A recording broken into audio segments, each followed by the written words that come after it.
Hello and welcome to our special show on the economy and union budget. Today we take up the economic survey that was presented today in Parliament a day before the presentation of the Union Budget 2019. I am Vishal Dahiya. Union Minister for Finance and Corporate Affairs Nirmala Sitharaman today tabled the Economic Survey 2018-19 in Parliament. The survey is an annual snapshot of the economy that attempts to state the economic conditions in the country ahead of the presentation of the Union Budget. Salient features of the survey this year are that GDP is expected to grow at 7% in 2019-20 due to growth of investment and consumption.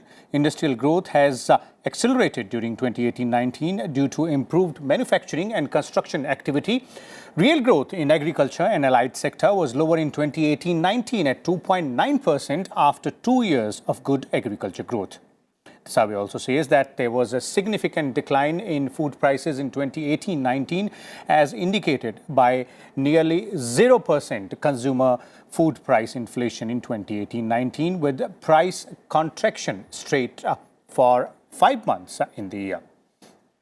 The survey clearly states that year 2019-20 has delivered a huge political mandate for the government. This, it says, holds prospects for a high economic growth. Now, what does all this mean for the common man? How will it impact the presentation of the proposals of the Union Budget tomorrow and the related aspects as well? So we'll consider all these and we'll have a discussion with our guests. Let me introduce the guests first to you, beginning with Mr. Shubhmoy Bhattacharjee, the consulting editor of the Business Standard with us. We also have with us Dr. Arvind Veermani, the chairman of Foundation for Economic Growth and Welfare. Then we have with us Mr. Santosh Tiwari, the Senior Director of FICCI. We'll come to you, all of you, and we'll talk about the economic survey and its various aspects. But first, let's take a look at the facts and figures which economic survey has stated. Let's begin with the GDP growth rate, which was above 8% during 2016-17, has gradually come down to 6.8% during financial year 2018-19. The economic survey predicts a revival and says that in the next financial year, it could grow at 7%. The government has, however, been able to control the fiscal deficit. It was at 3.9% in 2015-16, which was brought down to 3.5% in 2016-17 and 2017-18. In the last financial year, it came further down to 3.4%. So these were the figures as far as GDP and fiscal deficit targets are concerned. We'll come to other sectors as well and their numbers. But first, let us take a look at the economic survey in its entirety. And Shubhmoy, let me begin with you. What do you make of this presentation which has been made by the minister in terms of the economic survey and all its aspects, if you look at it in its entirety? Well, this is the government's first economic document, the new government's first economic document. And to that extent, obviously, we were all very keen to know what is the government planning to look at the economy with. What is the prism through which it wants to do? Earlier, the economic survey used to be a sort of recital of what had happened the year before. But now, clearly, the idea of the economic survey is that it is actually supposed to give a framework or a model of what is supposed to happen going ahead. So to that extent, what does a budget, and not just this budget, but budgets earlier, next few years, what are the plans? What does the government think about in terms of pushing the economy in a year, at a time when the world has got several very conflicting situations coming up? And the first thing that the economic survey says is that it says that we have to revive savings, we have to revive investment, and basically only by doing that would we come to a position of high employment. It says that there's no, this is what the survey's point of view is. The survey says that all the East Asian economies are basically run on the demographic dividend, which has led them to have a high savings rate. And that has in turn translated to good investment, and that investment has in turn created jobs. And that jobs has essentially created a virtuous cycle in which the economies have been able to push ahead. So that is the first what I might call point of departure of the survey. The second part is that to do that thing, they say that there is no contradiction between an investment-led growth and a job-led growth. That in good investment, raising productivity would lead to jobs. That is what the that's what the survey says. Okay. And the third point and second part is that it says to do that savings, there are certain things that it needs to be done, and here it takes recourse to what is called the lessons from behavioral economics. To say that there are certain nudge things which people can be nudged towards. So, making tax payment as sort of a duty, making people give up on other subsidies as a sort of a duty, and so long, and it has got about 7 such principles which it says it can be worked on, and these are what it says are the positive factors which can be brought in, which can be used. But a critical part, the third part, which says in the survey is economic policy making, there has to be certainty. It cannot fluctuate very rapidly. And I think these are what I would call the main points of the survey, that there should be certainty. And I think that's something that's worth making that quite indicates as well the intent of the government, because in this first economic survey talking about certainty of the economic policies also clearly might state as to how this government might move ahead as far as the next 5 years are concerned. Dr. Veemani, one interesting aspect here, and as Shubham was also pointing out, is the economic survey saying virtuous cycle of savings, investment and exports. And this is in the first few pages only. So that gives a bit of an indication as to how things are going to come around. Yeah. So the way I would look at it is that one of the points is very closely related to what you're saying, but there are two main points, and that comes second from this. The main point is they say that in a way there has been overemphasis on specific interests and sectors. So the people who are worried about agriculture keep talking about agriculture, the jobs and this. What they are saying is all integrated, and what the survey is trying to show the general public.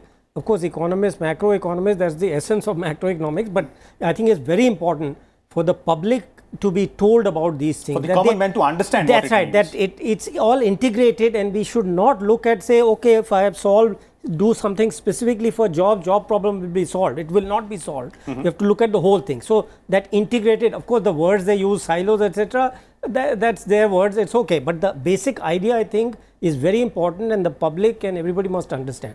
Now, from that, what follows, the second issue is that they say that the driver of the whole thing, if you look at it integrated, is private investment. So that's very important, because many people in India historically, because of our legacy, whatever 50 years, and in much development policy literature, the emphasis is on savings rate rather than on private investment. So this made a very important point, that if the demographics etc. are right, which they are in India and they were in East and Southeast Asia, what you don't have to worry about the effect of interest rates on savings. What you really should worry about is the effect of interest rates on private investment, and therefore changing this focus and driving private investment, you creating the environment will sustain growth for a long time. So that's very, very important for the public to understand, because once growth accelerates, savings also accelerates. And I know this from my own experience when I did research on Korean savings. That's exactly what it showed. The interest rate had no effect, and it was really the growth itself then generates savings in an Asian type of environment, which has to do with demographics, etc., which they have talked about.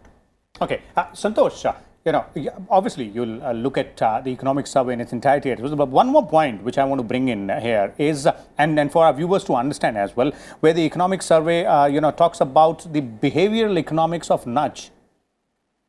See, this is an important point which Chief Economic Advisor has been talking on various platforms also, and he's very right.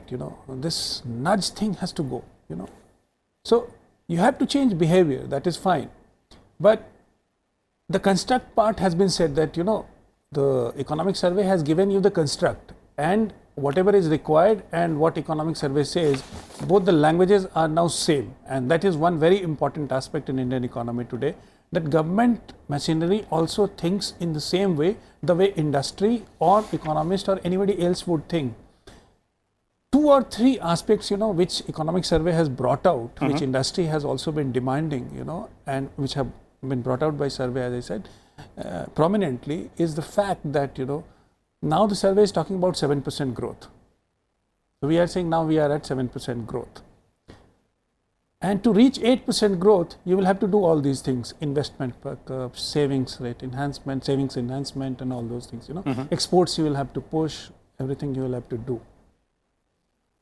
So the clear part is that even to reach from 7% to 8%, you have to do a lot now. Survey also focuses on reforms, which is required. Another important aspect, which survey focuses, which somehow gets isolated from when we talk of the construct, it gets isolated. The survey critically brings out the point and the relevance and the importance of MSME sector. Yeah, it does. India's next level of economic growth, industrial revolution, whatever has to come, it has to come on the back of MSMEs, and the survey brings about this fact. And CA says this in a manner, which the industry should also understand. He says, India should not create dwarfs now.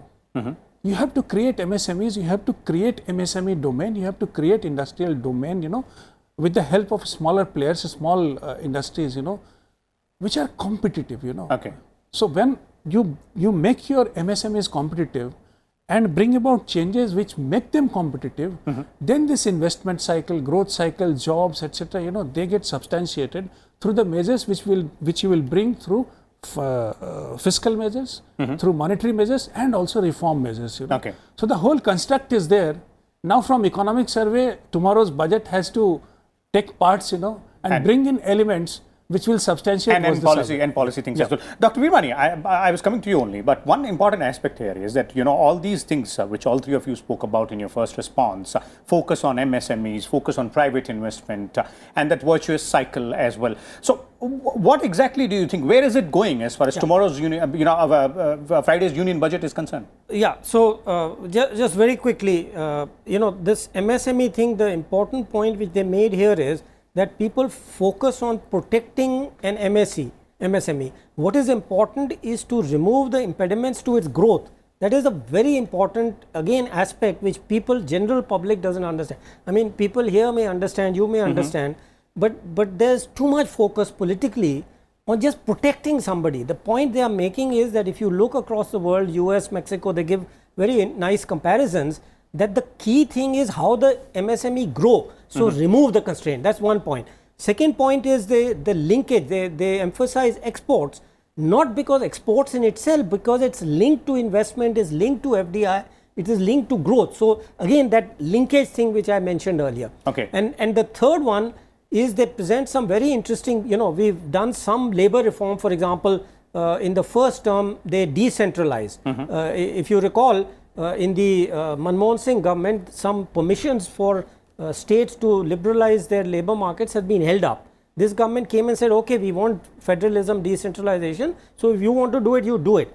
And they show this example from Rajasthan, and very clearly what it shows is that Rajasthan, both the small industry and the employment growth was much larger compared to the rest of India. So bringing to the public these misperception that somehow to protect labor you have to have certain types of labor laws. On the contrary, when you liberalize in a proper way, you can also get the increase in jobs and employment. Okay, so that's a larger picture which all of us spoke about. And before we move ahead, and I come to you, Shubhmoy, but let's first take a look at a few important sectors as well and what the economic survey says about them. And let's begin with agriculture.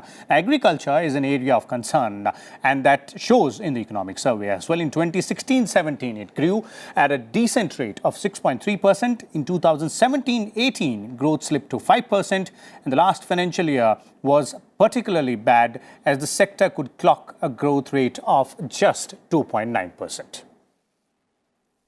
But there is good news on the industrial front.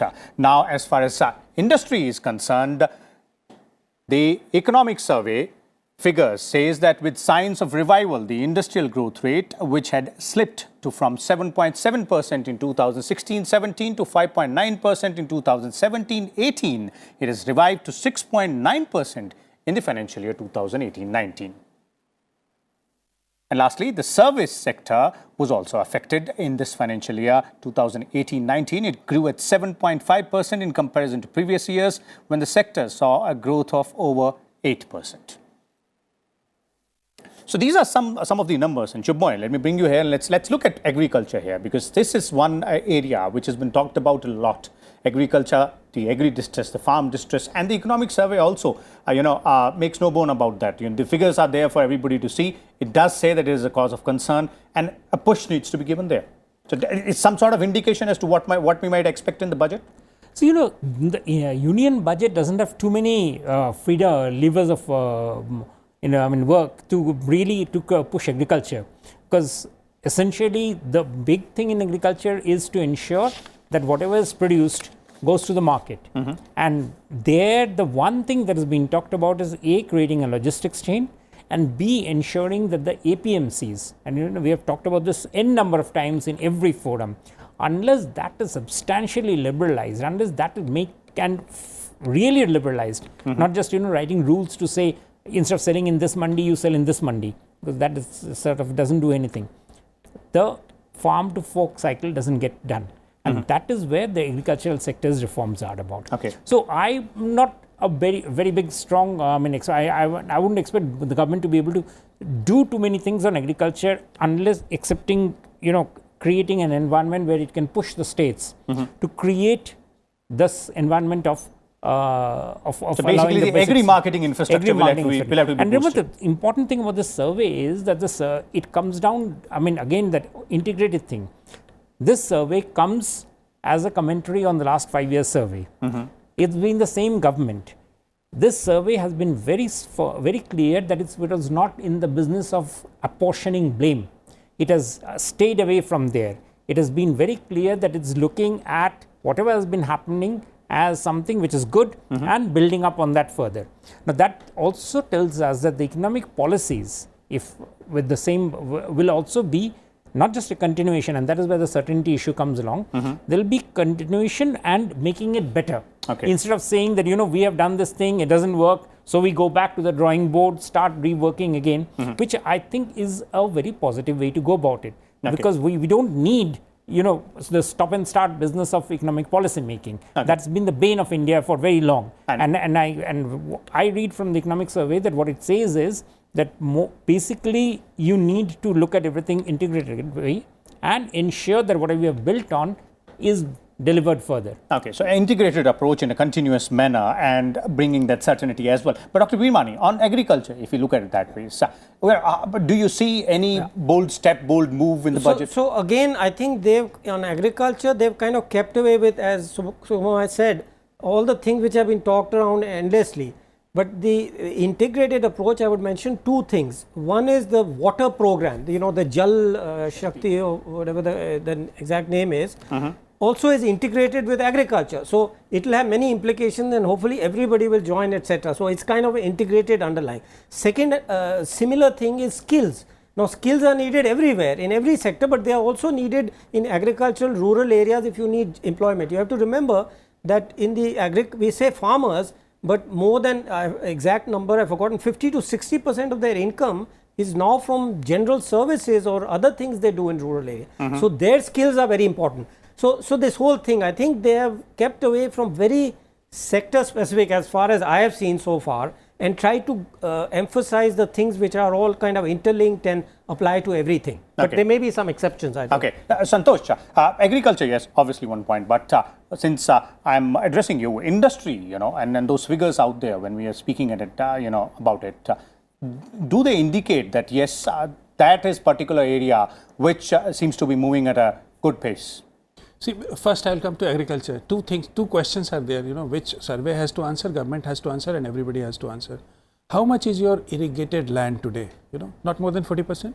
So still in India, you don't have more than 40% irrigated land. So this is no rocket science. You have to increase in your irrigation coverage.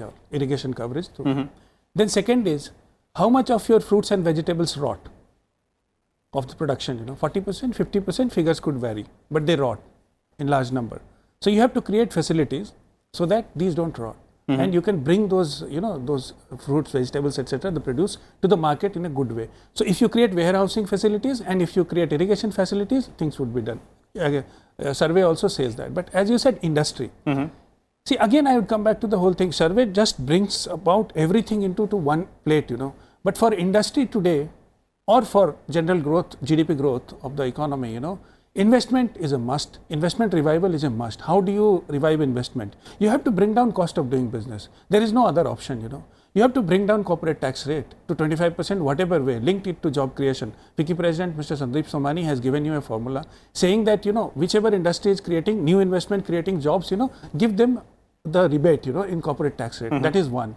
Then in monetary policy, you have to bring down your repo rate by another 100 basis points. That is second. Third, for industry, or GDP growth, you have to bring in reforms which are pending.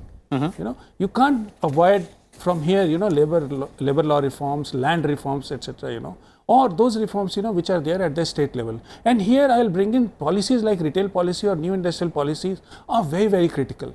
Like in new industrial policy, if you bring in a platform like GST Council and bring states and center together and start taking decisions which help industries, to do business in a much easier manner, that would help. So what economic survey is doing is that talking in a plain speak kind of a manner, bringing in everything to the table, whatever is required. And now from here, the government has to pick up points. Everybody knows what has to be done. Come out with certain measures, which they can in the budget, and have a long-term formula in the budget or whatever, a framework in the budget announced that, look, this is the way how we are going to move forward in next 5 years. That is what is required. Okay, weaving it in a particular manner so that, a picture emerges as to how to move forward. Sure point. Both industry and service also I would like to add here, since we're running short of time. How do you look at both these things? Well, it's good. I mean, it has it has offered some options and stuff to go ahead.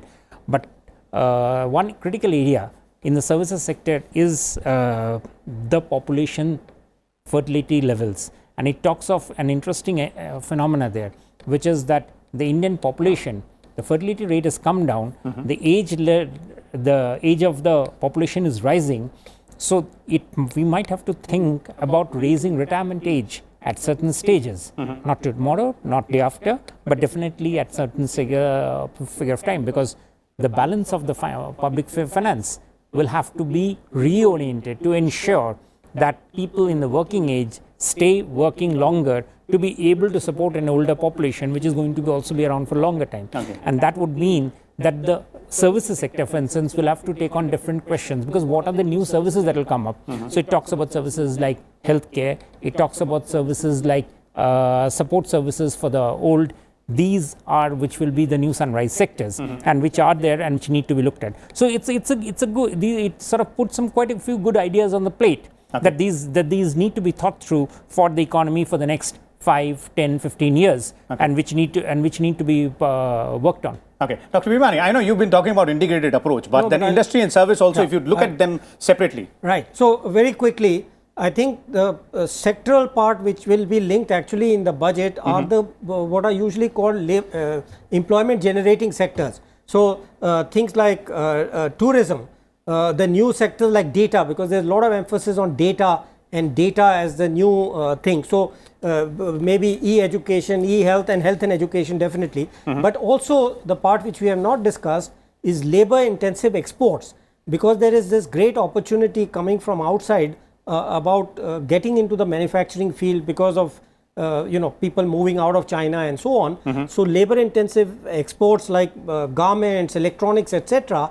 I feel there may be some reforms or some tax and tariff measures which would help these sectors, help exports, and also generate employment. Okay, quickly before we bring this to an end, 1 minute each to all three of you, and let me begin with you, Santosh, as to how do you see this economic survey giving an indication of what we might expect in that budget speech, which begins at 11 a.m. on Friday?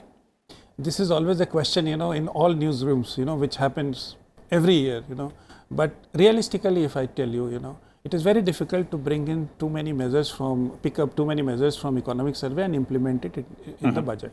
What economic survey tells you is what your chief economic advisor, government's chief economic advisor, thinks about the economy. So it's more of a thought process. There may be some indications, some of the proposals like linking investment to jobs. Those kind of proposals may come in the budget. But if you expect that, most of the or many of the proposals of the economic survey And maybe will something come like into- behavioral nudge, which yeah, the those economic survey is talking about. those things. So the Okay. principal kind of a thing we will see in the budget, whatever is there in the economic survey. But if you expect that the measures which have been suggested in the economic survey, most of them or many of them will come in the budget, I would be little cautious on that. Okay, but we get a idea as to what is happening. Dr. Veermani, your views on that?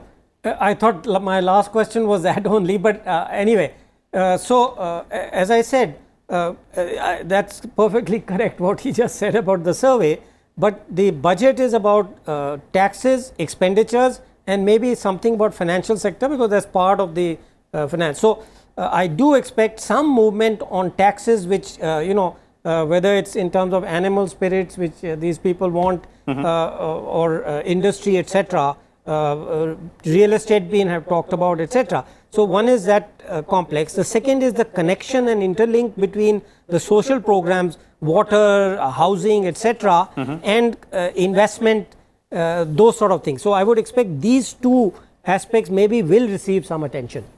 Okay, Shubhmoy? Well, it's clearly said that the fiscal deficit and fiscal controls have to be there in place. It's also talked about the fact that there will be pressures on the fiscal fund in terms of the tax revenues next year. Given that position, it obviously is saying that don't expect any major tax giveaways. The government cannot be, because if it's going to bat for 3.4 and coming down to 2020-21 to something like 3%, which it's saying, there is just no scope for any tax major SOPs coming along. That's what I read from the budget. Okay, so clearly, as our panelists are pointing out, the economic survey does paint a picture of what exactly has been achieved in the last 5 years and what is the overall outlook and does advocates an integrated approach from here onwards. Let's wait and watch as to what exactly the finance minister has in her kitty, and we'll get to know exactly at 11 a.m. on Friday as to what she has to say and deliver in terms of her first budget in the second term of the NDA government. Keep watching Rajya Sabha Television.